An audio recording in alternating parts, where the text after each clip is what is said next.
doing. Well, Trevor Lawrence enters his 5th NFL season, looking to prove he's worth the Jaguars' investment. Lawrence, one of the top 5 highest-paid quarterbacks in the NFL, but is ranked 19th in total QBR over the last 2 seasons. The other 4 quarterbacks on the list all ranked top 8 in that category. Lawrence finished last season with 11 touchdowns and 7 interceptions in 10 starts. Hawk, what do you need to see from Lawrence in this new system to let you know that he's making a jump this season? I need to see him back to his 2022 version of himself. They bring Liam Coen in, right? And we saw the career year Baker Mayfield had under this system, heavy play action, rollouts, leveraging that athleticism, making decisions easier, giving them clear pictures, all in an effort to make sure Trevor Lawrence can unleash his full potential. Less thinking, playing fast, playing decisive. Because the issue is now Trevor Lawrence is on his 3rd head coach. And I don't even think it's about, Trevor Lawrence showing us anything. It's about showing Liam Coen. Yeah. Because if you don't see that promise, I don't know if that's a wagon he's going to hitch himself to for the next couple of years. I look at the coaches too, but I look beyond Liam Coen. Liam Coen might have gotten this job because of what he got out of Baker and what he did with Tampa, but I look at a name, Grant Udinski, who is in the Minnesota quarterbacks room, and he's only 28 years old, and Grant Udinski was hired as the offensive coordinator of this team. I find it fascinating to see what these minds can do. There's Grant, 28 years old, offensive coordinator in the NFL. They call him a brilliant mind, but gosh, you're telling me Liam's the head coach, first-year head coach. Grant Udinski's a first-year offensive coordinator. Spencer Whipple's 36. He's the quarterbacks coach. It's not only Trevor Lawrence, but it's a lot of these young, forward-thinking minds, but with forward thinking might come a lack of experience. So whereas in the past, Trevor Lawrence has had Urban Meyer and Doug Peterson and a lot of these guys who have been there, done that, I kind of like the fact that the Jaguars said, let's rip it up, let's try it again, let's go somewhere fresh. I just got done in by, I was the mentalist, Adam, and I would tell you, in all of my years, I did not expect myself to say Draymond Green when I was asked to name an NBA player. I didn't think I'd be talking about Grant Udinski on NFL Live, but that's where we're at. Well, Peter, welcome to the world of ESPN, where you never know whether you're going to be talking about Draymond Green one day or Grant Udinski the next day. And we talk about the brilliance of Grant Udinski. And we mentioned Liam Coen, who the Jaguars made a huge push to go hire. And the reason they went and hired him is because of the success that he had initially out in Los Angeles with the Rams, then with Baker Mayfield in Tampa. They recognized the effect that he could have on an offense. So if you're taking Grant Udinski and you're matching it with Liam Coen and you're putting these two guys with a quarterback like Trevor Lawrence and Brian Thomas, who had a sensational rookie year, and then trade up to get the offensive weapon, Travis Hunter, and you got a lot of different running backs, you've got a lot of weapons there. And I think this team is expecting to take a major leap on the offensive side of the football because of that offensive brain power that they've brought in this offseason. Yeah. It's all about Liam Coen. When you are an offensive head coach and you are known as the play caller, the play designer, etc., etc., etc., your OC is really just like the extension of you. It's just you're pretty much telling them exactly what you want. Like that's how this works. All right, like the offensive coordinator for the Jags is not going to have like all this free range to kind of do whatever. Will he maybe come up with some ideas and kind of have this, bounce back in conversations? Of course. But like it's not like, he's the offensive coordinator. No. It's Liam Coen. That's why he's here. That's why he's there. He's meant to be the play caller. He's meant to be the offensive coordinator in the traditional sense, not in like the title sense. Right? Like that's how it works. Ben Johnson got hired by the Chicago Bears. I don't care who is the offensive coordinator for the Chicago Bears.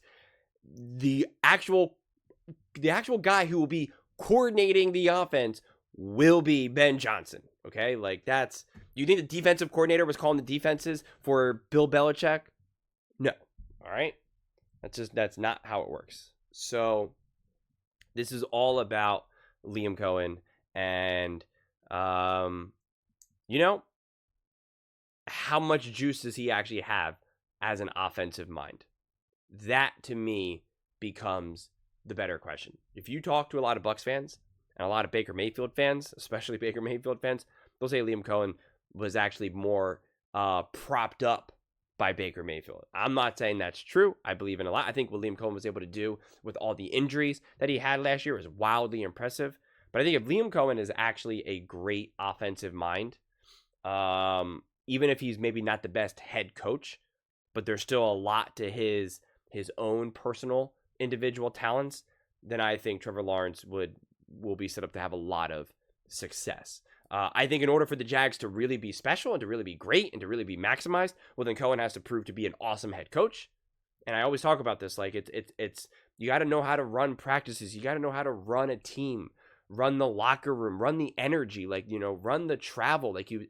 There's so many other moving parts. It is the one benefit of a walk-around coach, because a walk-around coach gets to kind of focus on some of that other stuff and not so much specifically the X's and O's. You get to focus on some of these other things.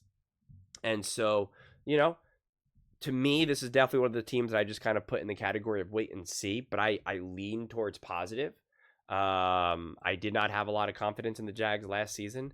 I definitely have a lot more confidence in the Jags now with Liam Coen. But the other thing is like from a personality perspective, like I could see a lot of similarities between Liam Coen and Doug Peterson.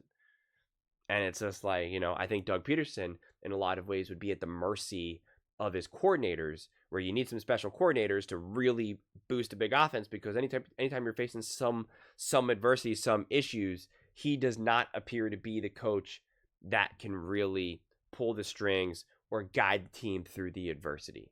And so it's just like, what type of coach will Liam Coen be in that regard? That is a question. But as you can see, in 2022, Los Angeles Rams offensive coordinator,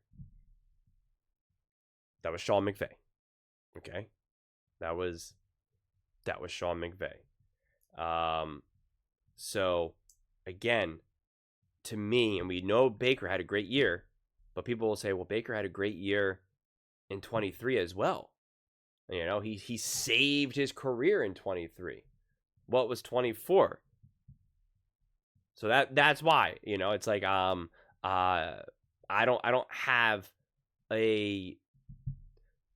don't feel that I have to make such a defined conclusion right now.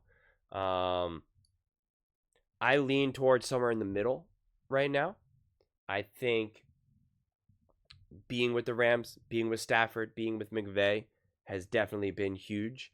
I do not think Baker Mayfield is good enough to just carry a coach. Personally, that's not how I view Baker. So the fact that they were able to have the type of success that they were able to have, I think that does say something. I mean, it is interesting, though. Baker Mayfield in 2023 now had 28 touchdowns, 10 interceptions, an offensive rating, PFF rating of 74.6, 72.8 for passing. He threw for 4,000 yards, had a completion percentage of 64.3. So nothing earth-shattering, but like good enough to be a quarterback in the NFL, obviously, and a 94.6 passer rating. And now with some upgrades, but obviously a different coach now, it was a different story. He had an 86 rating, an 82.4 passing, PFF rating. With all the injuries, 41 touchdowns, 16 interceptions, 4,500 yards, a 71.4% completion percentage, and a 106.8 passer rating. That is fascinating. And you can't point to just like, well, now they got this wide receiver and this guy, and especially because they dealt with so many injuries throughout the season. Like, even if you did get someone, it's like, well, there's a good chance that guy was probably injured in the first place. So it is interesting.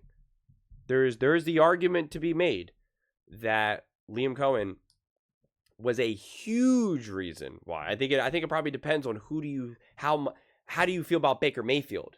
Like, that probably is gets you to your answer. If you think Baker Mayfield is just a pretty good quarterback and then was able to have like a real spike year, it's like, well, then you can point to Liam Coen. And if you believe that to be the case, well, then Trevor Lawrence is set up, because I do think that there is a lot to love about Trevor, and some of how these games unfolded for him, and how just his career as a whole, it did seem to get away from him from a bit. And I think when something gets away from you and you're not comfortable with the coaching, you're not comfortable with the team, you're getting injured, the team's getting injured, I think it's difficult, man. I think it's difficult. I think he needs to be fully healthy for a full season, and he needs his team to be fully healthy for a season.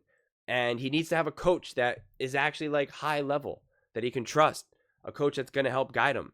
And if you have that, again, am I going to say that he's going to now automatically, regain the throne of what he was meant to be, this generational talent? Not necessarily. I feel as though it's kind of fair to say if he was really going to be that special, he would have shown more of it even in a bad situation. I think that's fair.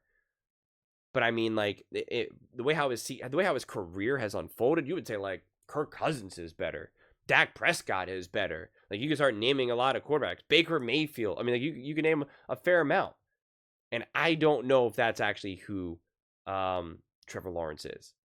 I do believe in a significantly better situation when he can get some momentum, some stability, some high quality coaching.